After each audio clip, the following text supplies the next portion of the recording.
He's making 2 cups of coffee. One for him, one for her. He knows exactly how she takes it. 15 years, and he still remembers. He sets hers down next to her laptop. She says, "Thank you," without looking up. He goes to work. That's it. That's the whole scene. No fight, no slam door, no one crying in the bathroom. And that's exactly why this is the hardest relationship to fix. Because nothing is wrong. Let's go back. Every couple that falls apart in public, everyone sees it coming. The yelling, the silence after a betrayal, the friends who whisper, "I always knew." But there's another way relationships end, and it doesn't look like an ending at all.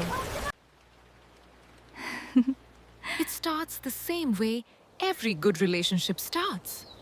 You meet. Something clicks. You talk for hours about nothing. You learn how they take their coffee, what side of the bed they sleep on, the way they laugh right before they say something mean, just to soften Watch it. out for that other stack. You build a life. And somewhere in year 6 or year 9 or year 12, something changes. Not a betrayal, not a blow up, just less. You stop asking about their day, not because you don't care, because you already know the answer. You stop reaching for them at night, not because you don't love them, because you got tired of reaching for someone who wasn't reaching back. And here's the part almost no one talks about. Neither of you notices it happening. There's no day you can point to, no fight to trace it back to. It's 1,000 tiny moments where one of you needed something and the other didn't notice, and neither of you said anything because saying something felt dramatic, felt like making a big deal out of nothing. So you don't. You go to work, you make the coffee, you ask about the grocery list, you keep the house running, the bills paid, the calendar is synced. From the outside, this looks like the relationship everyone wants. No drama, no chaos, stable. And that's the trap, because you can't fix what looks fine. So you sit with it. Months pass. You tell yourself, this is just what long relationships look like. Everyone loses the spark eventually. You read that somewhere. It's normal, right? A year passes. You start noticing other things. How you talk more to your coworkers than to your partner. How you plan trips with friends instead of with them.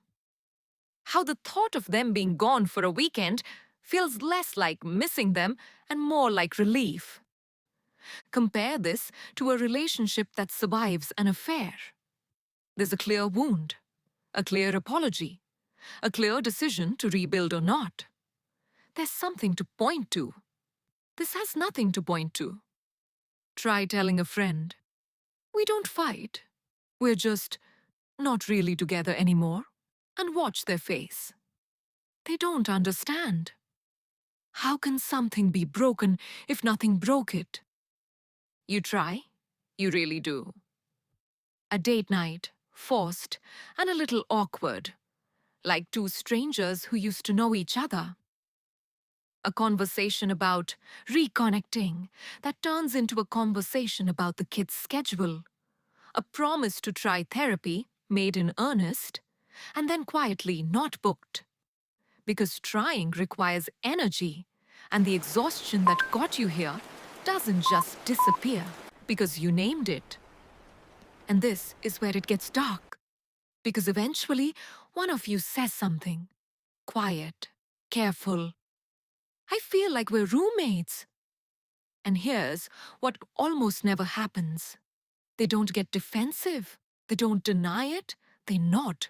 Because they felt it too. And somehow, that's worse. If they denied it, you could be angry. You could fight for something. But agreement without action is its own kind of ending. You've both diagnosed the disease. Neither of you is treating it. Now here's the question nobody wants to ask out loud. If nobody did anything wrong, is there anything to forgive? And if there's nothing to forgive, is there anything to fix?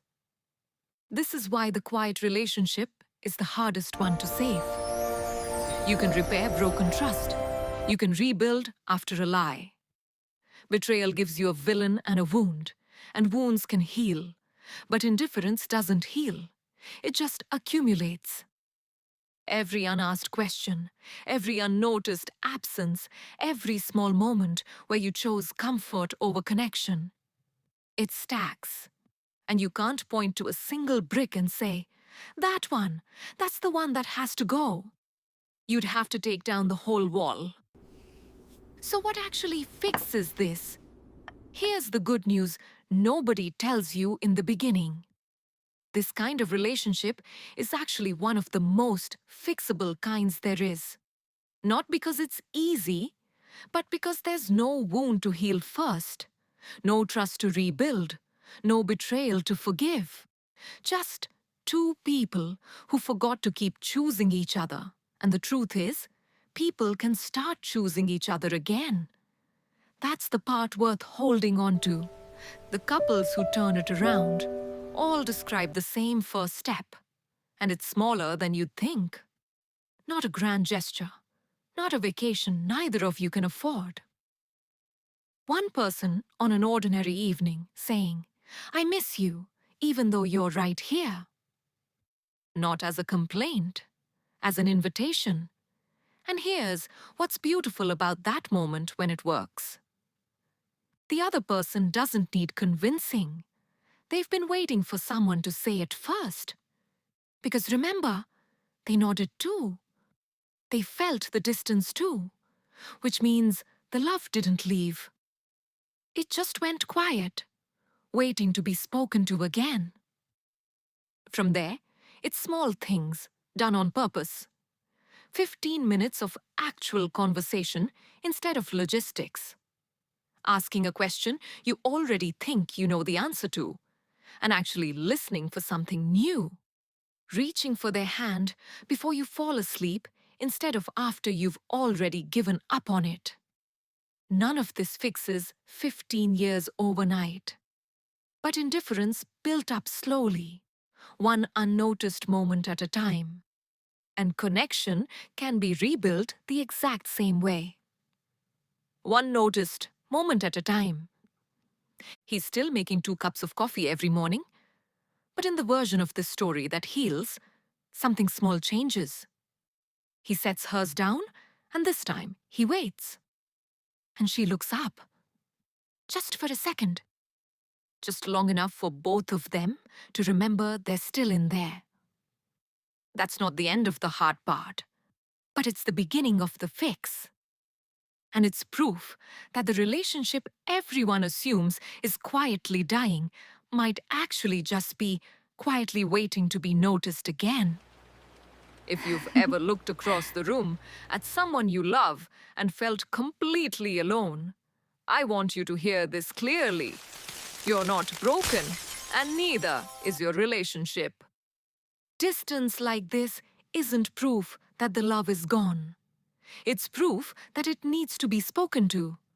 And the fact that you're still here, still paying attention, still asking the question, that's exactly why there's still time. Share this with someone who might need to hear it today. And if you want to understand why some people run the moment things get quiet, instead of leaning in, that video's next. I'll see you in it.